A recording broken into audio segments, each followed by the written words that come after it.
Hello. So everybody raise a hand if you know somebody that has a chronic illness, you have a chronic illness, whether the person be a close friend, family member, anything like that. I would be shocked if the vast majority, if not all of the hands are raised because chronic illnesses are so common. I myself have type 1 diabetes and have had type 1 diabetes since I was 11. I'm 26 now, so I have lived my life longer with diabetes than I did without it. And that being said, I thought I would come today to talk about three things in particular when it comes to having a chronic illness, diabetes in particular.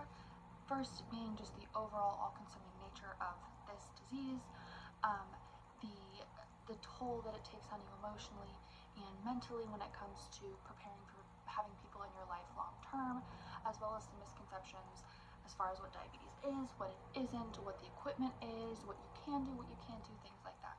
So I will start first with just the all-consuming nature of having type 1 diabetes. From the moment I wake up in the morning to the moment I go to sleep at night, there's always in some capacity something running in my mind, thinking about my blood sugars. Do I have enough insulin on board of my pumps? Do I have enough pumps? Do I have enough insulin? Am I going to have enough money this paycheck to pay for my pumps and my insulin?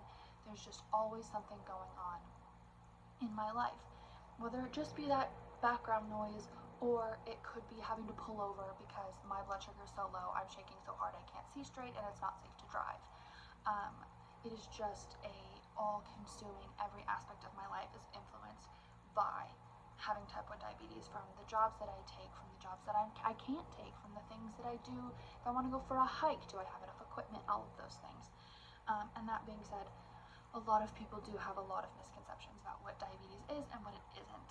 I have my insulin pump is on my leg right now, but I used to have it on my arm a lot, and I would have people tell me that it's so cool how far cancer delivery medication machines have come. I have been asked about my blood pressure.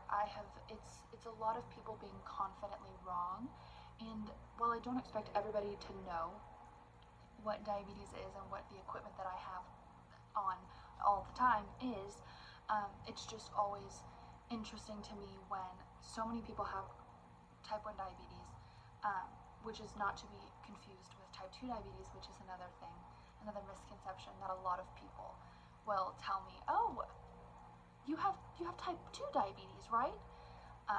So it's just, again, another misconception of what diabetes is and is not. And then along those lines of having to educate everybody on, whether it be a stranger or more in depth when it comes to people that are in my life, I have to make a decision when I want somebody in my life long term that I'm going to literally trust them with my life. My boyfriend that I have now, I've been with for a very long time, and I had to sit him down and ask him if he was okay monitoring my blood sugars on his phone, if he was okay doing the very scary protocol if I were to have a seizure, which is a possibility. It's just everybody in my life has some weight to bear when it comes to me having diabetes, but that is not to say that everybody else has the same weight that I do. And that is where a lot of emotional labor and emotional exhaustion comes from, is making sure that other people know that just because you wake up in the middle of the night because my blood sugar alarm woke you up is not the same as me waking up every 15 minutes because my sugar's low, feeling like absolute crap the next day, and then having the counteracting action where my blood sugar is high all day. It's not the same, and being aware of that myself is very exhausting most of the time.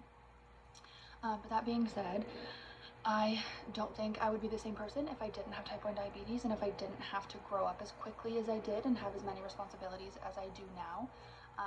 The relationships that I have are very strong and very secure because I'm literally trusting people with my life and with my health. But that being said, there's a lot of misconceptions that I'm only one person. I can only educate so many people at one time. I have my routine going as far as when I get my pumps or how I handle it being all-consuming all the time. And then I have gotten very good about being very clear in my boundaries with people as far as, no, this is not the same for you just because you know me and I have a chronic illness. But yeah, I think it has taught me a lot, and I'm hoping that I have informed you a lot on type 1 diabetes and kind of my day-to-day.